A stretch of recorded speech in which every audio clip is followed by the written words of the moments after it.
Akhirnya keren banget ya. Iya, kita desain sendiri guys. Oh iya, keren Mau banget. desain juga hubungi nomor di bawah ini.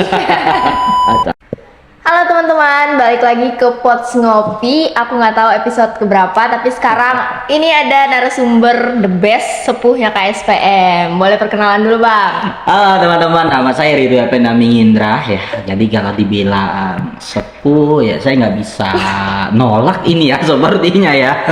Karena memang dari awal pembentukan KSPM saya sudah terlibat ya.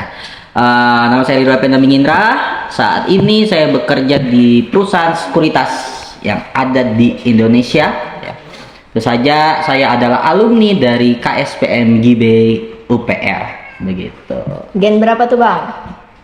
Kalau dibilang gennya itu saya dari gen 1 sampai gen 4 untuk berpartisipasi secara langsung tuh. Nah, selanjutnya setelah tidak aktif di KSPM, setelah lulus kuliah tuh, saya tetap sih membantu adik-adik di KSPM UPR ini dalam mengembangkan KSPM UPR menjadi lebih baik lagi. Saya ngasih masukan, ide dan saran karena sering banget nih adik-adik dari KSPM UPR ini minta diskusi bersama saya. Kita terima aja ya bersama senior-senior yang lainnya juga. Karena memang ibaratnya itu adik-adik KSPM UPR ini tidak melupakan nih yang namanya senior-seniornya terdahulu. Ya. Seperti itu. Jadi ya kita juga senang tidak pelit untuk berbagi yang namanya ilmu dan juga apa yang kita ketahui ya seperti itu. Oke bang Riru, mungkin aku nih teman-teman baru pada lihat di Pots Ngopi karena sebenarnya aku tim di balik layar. Jadi sekarang aku muncul ke permukaan ya. Muncul ke permukaan, iya benar. Oke bang, kita hari ini bakalan ngebahas gimana sih investasi untuk pemula gitu. Investasi untuk pemula. Aku punya beberapa pertanyaan. Oke. Pertanyaan pertama, apa aja sih saham yang cocok untuk pemula memulai investasi di pasar modal? Saham yang cocok untuk pemula untuk memulai investasi di pasar modal. Oke. Pertanyaan ini sering nih aku jumpai biasanya kepada kalau kita SPM sekolah pasar modal. Biasanya nanya nih, Bang Riru, perusahaan yang cocok untuk saya mahasiswa Pak. Kemudian ada yang nanya, saya ibu rumah tangga Pak. Saham yang cocok. Nah, simple. Saya biasanya kasih challenge. Coba challenge-nya aku terapin ke Chenmei. Biar nanti teman-teman yang nonton video ini juga bisa nerapin challenge-nya ya. Iya. Nah, jadi Chenmei dan teman-teman pikirkan 5 perusahaan ya. Pikirkan, jangan disebutin. Pikirkan ya, disimpan aja dalam benaknya masing-masing. 5 perusahaan yang ada di sekitar kamu. Ya. Oke, sudah Chenmei? Sudah. 5 ya. Nah, kemudian dari 5 itu pilih 3 perusahaan yang menurut teman-teman dan menurut Chenmei nih mampu bertahan 5 sampai 10 tahun ke depan, jangka panjang masih mampu bertahan. Pilih 3. Udah ada dapat bayangan nih? Sudah? Sudah. Oke, kemudian dari 3 itu pilih 1 perusahaan. Nah, ini berat banget ini diseleksi ini ya. Pilih 1 perusahaan yang menurut teman-teman atau menurut Chenmei perusahaan itu diperlukan oleh orang banyak. Orang-orang memerlukan perusahaan tersebut. Orang yang datang nyari perusahaan tersebut. Sudah. 1 perusahaan itu boleh Chenmei sebutkan. BBRI. Jangka panjang 10 tahun ke depan masih optimis ya. Ya. Kemudian karena fundamentalnya bagus ya, ada di sekitar kita juga ya. Dan tentu saja itu dicari orang. Oke, berarti BBRI masuk kriteria Chenmei. Keren banget tuh. Nah, nanti mungkin bisa nih teman-teman setelah memikirkan apa saham yang menurut teman-teman itu bisa menjadi saham awal teman-teman. Nah, selanjutnya teman-teman adalah apa? Cek analisisnya. Analisisnya apa? Ada teknikal dan fundamental. Ya, kita akan mendalami itu biasanya sekuritas, tempat teman-teman membuka akun, biasanya akan memberikan bantuan. Misalnya kita mau belajar teknikal, mau belajar fundamental, biasanya dibantu.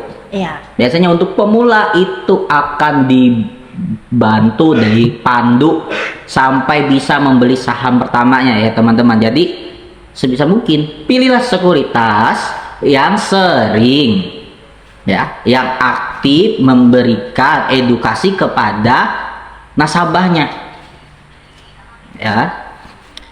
Jadi itu tipsnya. Nah, jadi kita yang sebagai pemula ini nggak kebingungan setelah buka akun selanjutnya bagaimana.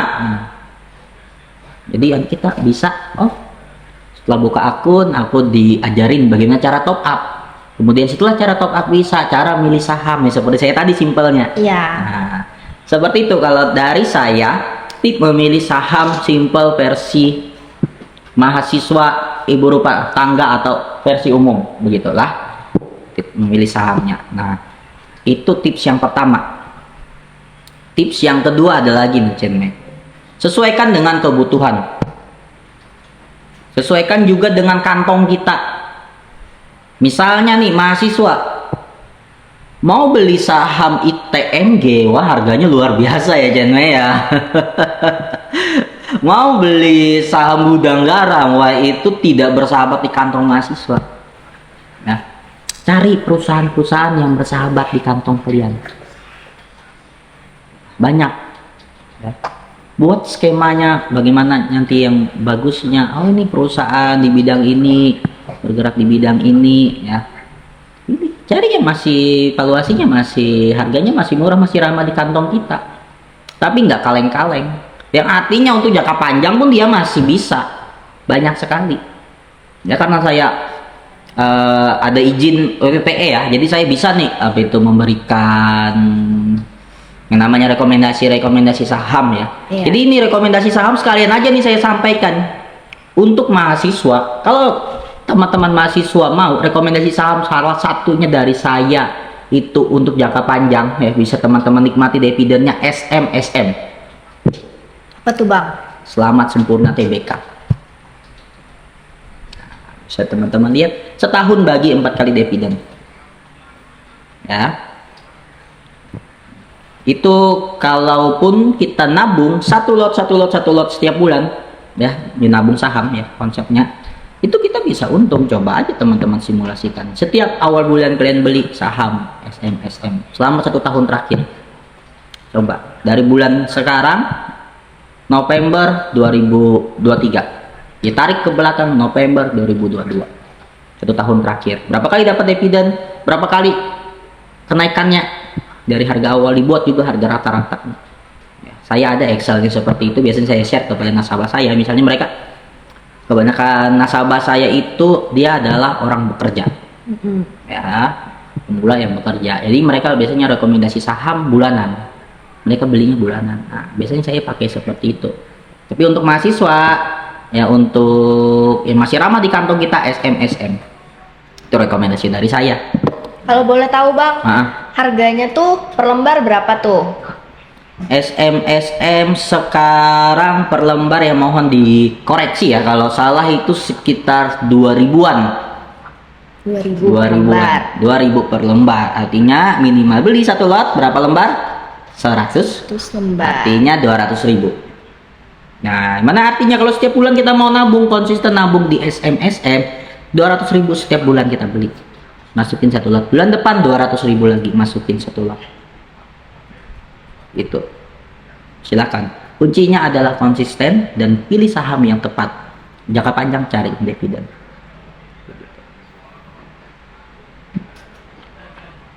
Itu untuk pertanyaan yang pertama ya. Iya. Cenme ya. Silakan dilanjutkan untuk, katanya tadi banyak pertanyaan ya. Jadi saya seperti merasa ujian ini. Tapi nggak apa-apa, biar kita bisa berbagi yang namanya informasi ya kepada teman-teman podcast nih, biar bisa menjadikan juga apa itu tambahan literasi untuk teman-teman podcast ya, inspirasi untuk beli atau masuk di saham apa begitu. Oke, kita masuk ke pertanyaan selanjutnya Bang. Nah, kan untuk pemula itu penting tuh memilih saham apa aja nih yang pengen dibeli. Nah, worth it nggak misalkan kita beli saham dari perbankan? Itu kan mahal tuh Bang. Worth it nggak untuk pemula? Oke, saham perbankan untuk pemula. Saham perbankan itu banyak ya. Ada yang masuknya kategori blue chip, second liner ya, bahkan masih ada yang masih terjangkau banget ya di kantong-kantong teman-teman mahasiswa. Itu masih banyak sekali saham-saham perbankan yang ramah di kantong. Tapi yang di sini kalau kita mau bicara yang bagusnya gimana, tentunya kita akan berpatok pada terhadap fundamental ya. Jadi walaupun harganya murah, kita harus lihat juga nih fundamentalnya bagus apa enggak. Jadi pertanyaannya apa perbankan atau tidak ya? Jawabannya bisa aja perbankan, bagus aja. Kenapa? Karena orientasi perbankan ya, setiap bulan itu mereka harus mencetak yang namanya gain atau laba. Ya, perusahaannya pasti mengincar yang namanya pertumbuhan. Mau itu pertumbuhan rekening baru, pertumbuhan kredit usaha, atau pertumbuhan yang lain-lainnya ya. Itu mereka pasti mengincar itu. Ya, berarti orientasi untuk perbankan itu dia pertumbuhan. Nah, jadi tidak salah untuk pemula itu masuk di saham perbankan. Tidak salah. Atau pemula masuk di saham tambang juga nggak salah. Asal dibarengi dengan analisa fundamental. Jangan asal beli. Jangan mentang-mentang murah, udah yang penting murah beli aja dah. Tapi fundamentalnya bobrok, buat apa? Kita ini mau investasi, mau uang kita bertumbuh, bukan uang kita jalan di tempat. Makanya penting sekali cari fundamental yang bagus. Ya, boleh kok kalau untuk pemula mau di perbankan. Worth it berarti Bang? Worth it aja. Nggak ada yang salah tentang itu. Oke. Jadi worth it ya teman-teman buat yang pemula. Sangat disarankan untuk memilih saham perbankan. Asal fundamentalnya bagus. Iya. Tapi itu udah pasti dapat dividen kan Bang? Tergantung. Nggak semua saham perbankan itu membagikan dividen. Kalau dia masih perusahaannya kecil, skalanya tidak terlalu liquid, dia mau bagikan apa? Tidak untung, mau bagikan apa? Kalau kita berbicara sekelas bank-bank gede, BRI, BNI, BCA, Mandiri, udah pasti bagi dividen, sudah pasti ada corporate action. Seperti itu. Untuk harga emang lumayan. Wah, harga tidak bersahabat untuk mahasiswa, agak berat. Oke, begitu. Oke, sekarang kita masuk ke pertanyaan ketiga. Apa sih faktor yang perlu dipertimbangkan dan risiko investasi saham bagi pemula? Risiko investasi saham bagi pemula. Oke. Ini namanya berinvestasi. Teman-teman pasti tahu namanya ada, sering disebut orang high risk high return. Semakin tinggi tingkat pengembaliannya atau semakin tinggi nih cuannya, resikonya juga semakin tinggi. Di saham itu tinggi tingkat persentase cuannya, resikonya juga tinggi teman-teman. Jadi tadi pertanyaannya resiko ya. Nah, resikonya apa? Resiko di pasar modal itu ya, ada dua, capital loss dengan likuidasi. Likuidasi itu apa? Likuidasi itu perusahaannya bangkrut. Ini misalnya nih perusahaan pembuat gelas Ya. Sekarang orang lebih milih minum pakai tumbler, ya. Dia pasti akan kesulitan. Memang akhirnya nanti bisa aja tuh, tidak untuk kemungkinan akan tutup. Nah, jadi harus cermat. Kembali lagi seperti saya sampaikan di awal-awal, analisa fundamental. Analisa juga nih perusahaannya, dilihat juga nih laporan keuangannya bagus apa enggak. Kalau sudah bobrok ya ngapain kita masuk. Jadi resiko berinvestasi itu ya itu kebangkrutan, perusahaannya bangkrut dengan capital loss. Capital loss itu apa? Lawannya capital gain. Capital loss itu kita beli di harga, contohnya kita beli di harga 5.000, kita jual di harga 4.000. itu capital loss. Tapi di saham, ya, di saham ini selama kita tidak melakukan yang namanya aksi untuk menjual, ya, itu masih masuk dia ke dalam kategori unreleased. Jadi misal nih, aku mau kasih contoh aja perusahaan HP. Perusahaan HP nih, Era Jaya, distributor HP. Nah, Era Jaya kita beli, kemudian sahamnya turun. Selama kita tidak jual sahamnya dalam keadaan rugi itu, kita tidak bisa dibilang rugi. Kalau kita hold, kita tunggu aja, ya, sampai dia balik arah, itu masih bisa. Ya, itu bedanya saham dengan instrumen yang lain. Cuma ya, disarankan yang namanya investasi itu ada money manajemennya. Ya, kita harus siap nih. Apabila dia turun, kita siap-siap jual rugi di harga berapa. Apabila dia naik, kita harus siap-siap jual di harga dia naik itu berapa. Itu ada batasan-batasannya. Kenapa ada money manajemen? Sifat manusia. Sifat manusia ini apa? Cenmei? Betul.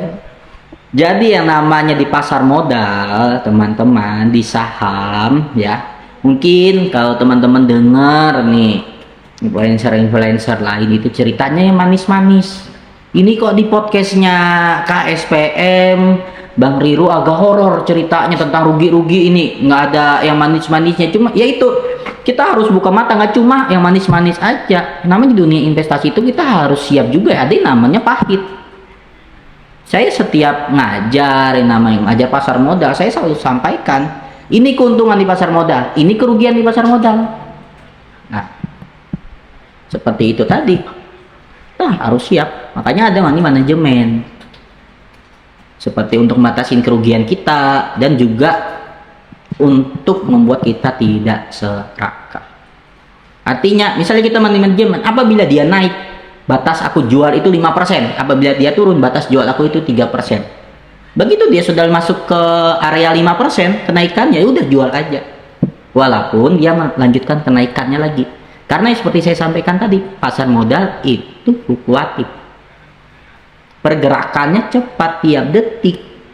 Ada penawaran, permintaan, tak berubah harga.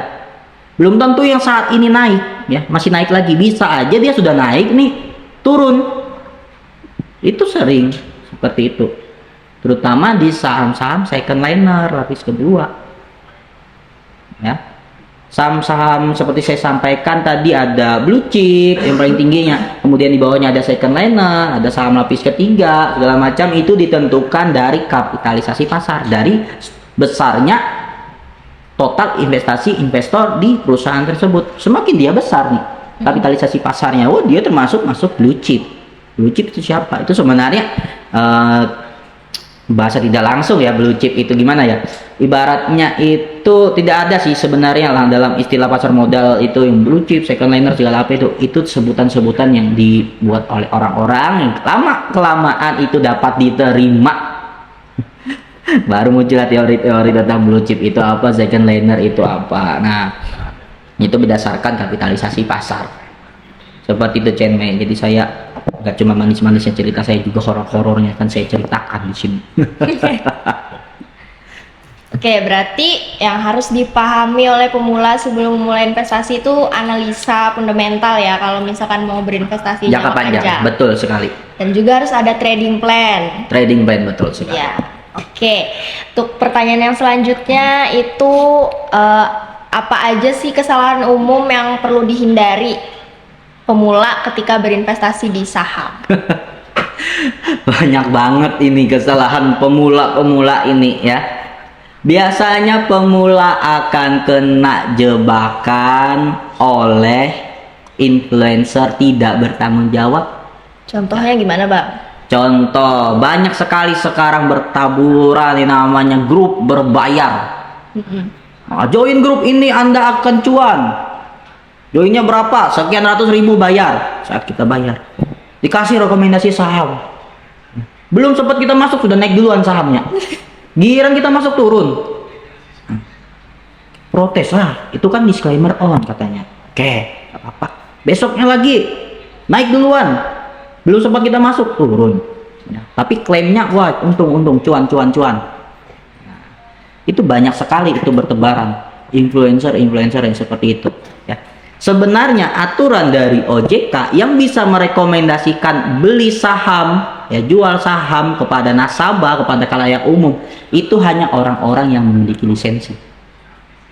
Lisensinya apa? WPPE, Wakil Perantara Perdagangan Efek.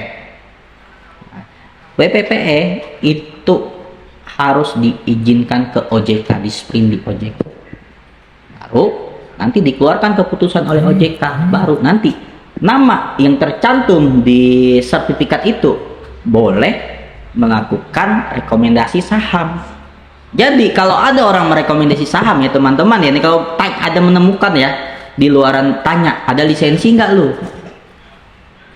Nah, tanya aja, teman-teman punya hak untuk nanya itu. Kalau dia bilang ada, dia berani menunjukkan lisensinya. Kalau dia bilang waduh nggak ada lisensi, hati-hati ada kepentingan, ada udang di balik batu, biasanya di balik bakwan.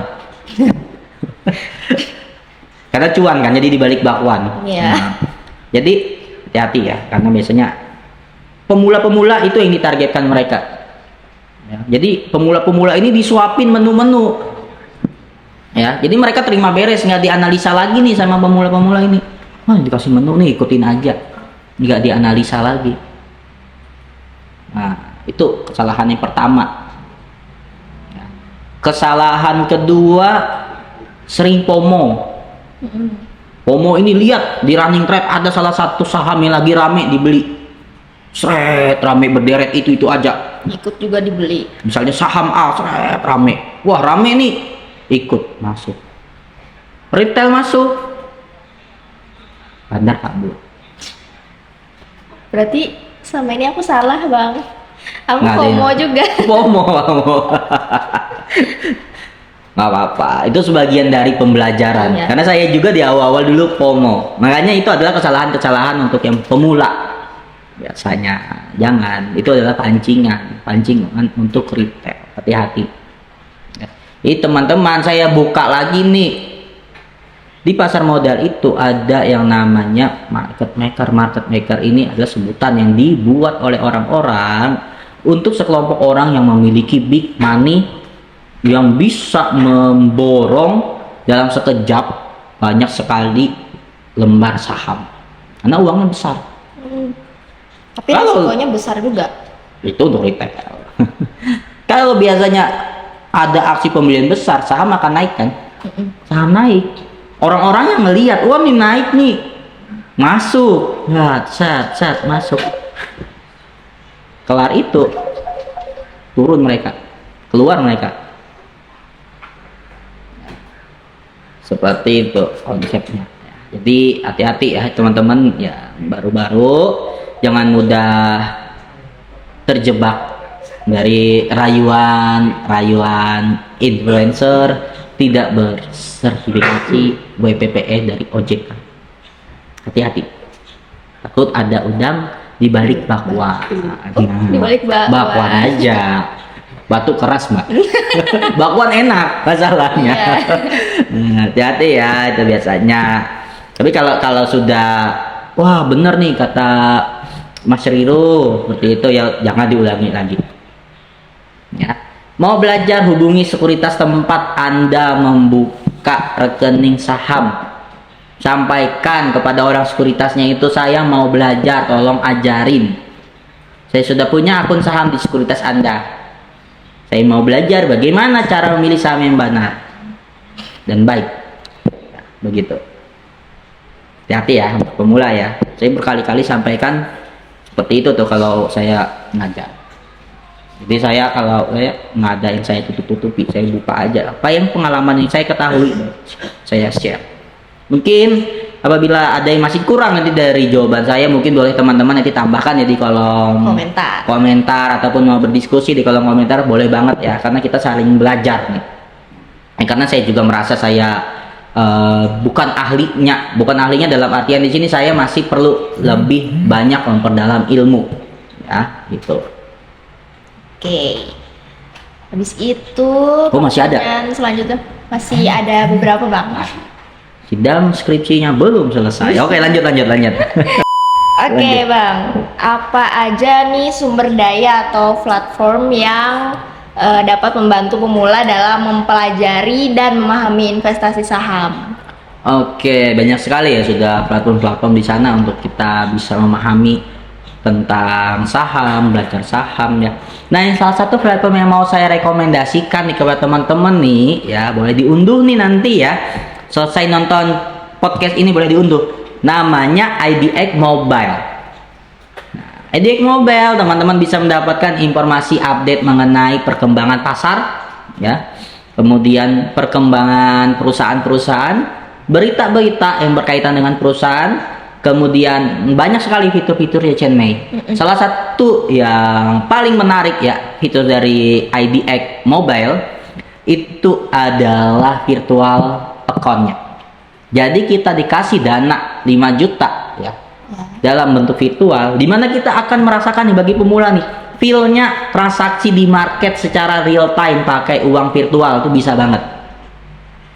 Nah, jadi sebelum terjun pakai uang sendiri, pakai uang virtual dulu, rasakan feel-nya. Oh gini cara beli saham, oh gini cara jual saham, oh gini rasanya cuan, oh gini rasanya rugi. Nah, jadi rasakan dulu feel-nya. PDKT dulu. Setelah sudah matang nih PDKT-nya pakai IDX Mobile, hubungi sekuritas yang ada di kota Anda, bilang saya mau buka akun saham. Situ kita tembak. Jadi silakan diunduh, bisa di App Store dan Play Store ya. IDX Mobile dia ringan aja, aplikasinya tidak berat-berat amat. Jadi itu sangat membantu bagi investor pemula ya. Bahkan saya sampai saat ini masih menggunakan IDX Mobile ya, selain aplikasi dari sekuritas ya, untuk informasi-informasi update pasar. Karena keren sekali ya, lengkap banget tuh, ada head map-nya segala macam. Kemudian ada ditampilkan jumlah hari ini transaksi berapa ya, berapa triliun hari ini, itu banyak banget ya ditampilkan di aplikasi IDX Mobile. Boleh di-download aja nanti. Begitu Cem. Oke, ternyata ada lagi nih, terakhir bang. Gimana, nggak apa-apa? Pertanyaan terakhir, gimana cara kita mengatasi ketakutan dan kecemasan pemula dalam berinvestasi di saham? Cemas kau deh. Oke, ketakutan ya, fear-nya ya. Oke, jadi memang takut. Kadang kita itu ragu. Aduh, beli nggak nih saham? Beli nggak? Masuk nggak? Ragu kita ini. Aduh, kemudian mulai investasi apa enggak ya? Top up apa enggak ya? Ini sudah misalnya sudah punya akun nih. Top up apa enggak? Atau misalnya belum punya akun. Aduh, buka akun saham enggak ya? Penting nggak ya? Nah, seperti itu. Nah, menurut saya strateginya untuk pemula untuk mengatasi ketakutan-ketakutan seperti itu ya, teman-teman bisa manfaatkan yang aplikasi IDX Mobile itu dulu. Makanya saya sampaikan tadi, rasakan feel-nya. Nah, oke, gini rasanya berinvestasi. Nah, setelah rasakan feel-nya baru masuk terjun masuk ke ininya, realnya. Iya, seperti itu. Jadi memang kita takut nih, kita takut. Siapa sih yang nggak takut ya, yang namanya uangnya misalnya rugi salah beli saham, itu takut. Mau dia pro, mau dia pemula, dia takut yang namanya rugi. Siapa yang nggak takut rugi? Gabut sekali. Jadi ya teman-teman, wajar kalau pemula itu takut untuk memulai investasi, takut untuk membeli saham, takut salah nanti beli sahamnya ya. Latihan pakai uang virtual itu. Sembari latihan, sembari ya perdalam ilmunya, yakinkan dirinya. Ya. Saya kalau investasi bisa nggak saya konsisten? Ya. Bisa nggak saya nanti pas investasi bener-bener menggunakan dana yang dingin, bukan dana yang panas? Tahu? Maksudnya dana panas itu bukan panas di uangnya, panas gitu, bukan. Nah, bukan uang di bawah sinar matahari seperti itu. Uang panas itu adalah misalnya uang untuk seharusnya untuk biaya pendidikan kita gunakan untuk investasi, itu adalah uang panas. Uang yang seharusnya untuk perlengkapan dapur kita gunakan untuk investasi, itu uang panas. Uang yang harusnya digunakan untuk investasi itu adalah uang yang benar-benar uang sisa dari kebutuhan kita. Misalnya nih, utamakan dulu uang sekolah, uang makan, uang cicilan, uang kesehatan, utamakan dulu. Tuh, kalau masih ada apa itu cicilan-cicilan motor, utamakan dulu bayar cicilan. Masih ada sisanya misalnya 100.000, 50.000, it's okay, masukkan. Biasanya orang takut itu, aduh kalau aku mulai investasi uangnya dari mana ya? Biasanya takut kayak gitu. Oke, ini sudah bisa nih, sudah latihan. Bang, saya sudah latihan pakai EDX Mobile, cara beli, cara jualnya, tapi saya masih takut. Saya takut ini, takutnya saya nggak ada uang untuk memulai investasi. Ya, takutnya saya nggak bisa konsisten. Nggak apa-apa. Mulai dari kecil dulu, karena banyak sekali perusahaan di Indonesia yang harganya masih terjangkau, Cenmei. 5.000, 10.000 sudah bisa berinvestasi. Nggak cuma di saham, reksadana. 10.000 juga sudah bisa. Ya. Mahasiswa siapa di sini saya rasa tidak punya 10.000. Mau makan keluar aja minimal 10.000 ya kalau di daerah saya, bahkan lebih kalau tambah minum. 10.000 itu dibungkus, yang mana artinya untuk berinvestasi itu masih sangat terjangkau sekali, teman-teman. Jadi jangan takut untuk memulai investasi, belajar dan terus belajar. Tanya, jangan takut bertanya. Misalnya sudah memulai investasi, jangan takut bertanya, jangan malu bertanya. Jangan malu konsultasi ke admin atau sales tempat membuka akun sahamnya. Konsultasi aja nih misalnya, Mas, Kak, atau Pak, Bu, ini saya punya saham lagi turun. Sebaiknya bagaimana? Konsultasi aja, nggak usah malu-malu. Aduh, malu aku ngasih tahu sahamku turun. Jangan. Silakan. Nah, seperti itu. Dan juga investasi saham itu harus happy, dengan smile. Kenapa tuh harus dengan smile? Harus dengan smile. Biar Kenapa? berkah. Biar bawaannya positif, biar portofolio bertumbuh positif. Iya, betul. Biar hijau terus ya, Bang. Iya, daripada mau investasi dia marah-marah nih, marah-marah nanti nggak fokus. Jadi fotonya merah. Iya, seperti itu. Sudah marah-marah lihat porto tambah marah, ya sensitif ya, senggol bacok. Begitu ya. Jadi teman-teman ya, jangan takut, jangan ragu mulai berinvestasi saat ini, karena investasi di pasar modal Indonesia aman dan diawasi oleh OJK ya. Dan juga selalu ada pelatihan-pelatihannya. Ya. Kembali lagi ke teman-teman, mau mulai kapan untuk berinvestasi? Waktumu, investasimu. Wede, keren. Tepuk tangan dong yang di rumah yang sambil nonton. Jangan lupa tepuk tangan. Oke teman-teman, pertanyaannya udah habis. Jadi sekarang kita masuk ke sesi penutupan. Formal sekali ya. Oke, terima kasih untuk Bang Riru yang sudah menyempatkan waktunya untuk podcast hari ini. Siap. Kalau di podcast lagi ya, kita bisa diskusi lebih panjang lagi ya teman-teman ya.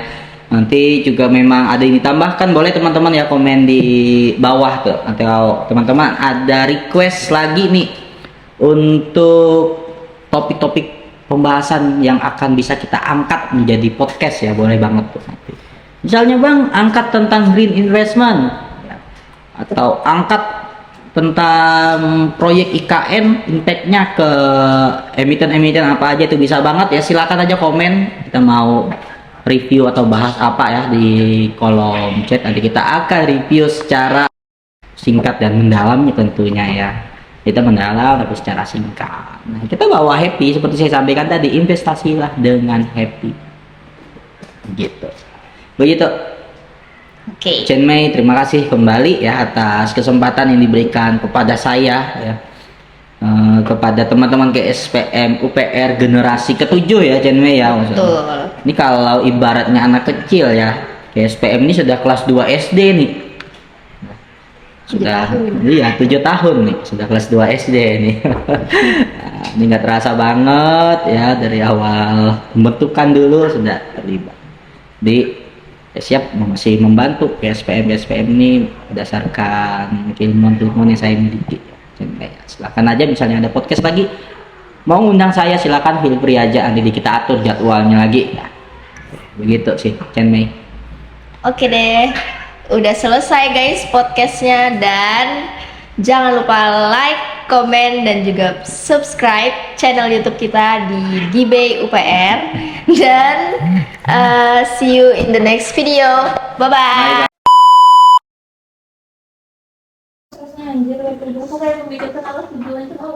Selamat sore teman-teman semuanya, kembali lagi berdaftar. Sudah kayak itu. Yang lebar bukannya, jadi kan cut ya.